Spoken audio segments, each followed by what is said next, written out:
Well, with too much encouragement from a friend, I started making a furnace out of a keg that I found on Marketplace.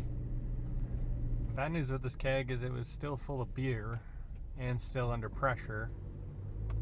So in order to get into it, because I don't have a draft to stick to the top, I had to drill. Now, whenever you drill into something that's under pressure, it's going to come out, obviously, and when beer's been sitting for a while, it gets a little stinky. So after making the hole, I was able to cover myself in smelly beer. But once I got the pressure relieved, I was able to shove a rag on the side. I put a bucket underneath, and then with the bucket underneath, I could control the flow and just have it slowly trickle down over a couple hours. I eventually left it overnight. With most of the pressure out of the keg, I was able to use a drill bit, make a bigger hole in order to drain most of the beer that was remaining inside of the keg into the bucket. And once it was completely empty, I was able to take my grinder and start cutting off the top. I knew this, but I'll say it again. Cutting stainless steel really does a number on your cutting disc. I used one cutting disc to get this off, but not a ton of sparks, and it chewed up the wheel pretty good. So it's kind of a one and done situation. It was brand new when I started. This piece I'm cutting off is going to end up being the top of the melting furnace, and eventually I'll fasten a hinge to the side.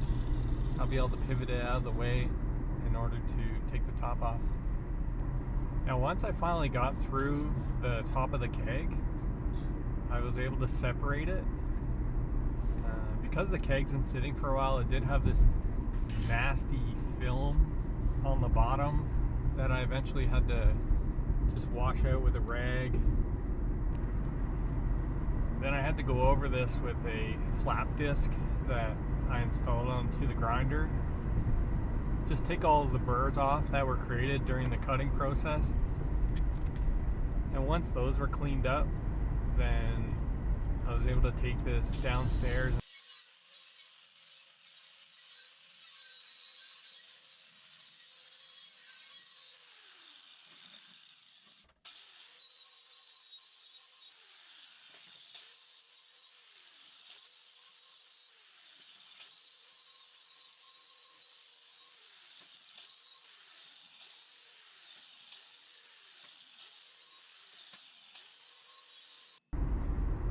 Once this thing was empty, it was a heck of a lot lighter to carry, that's for sure.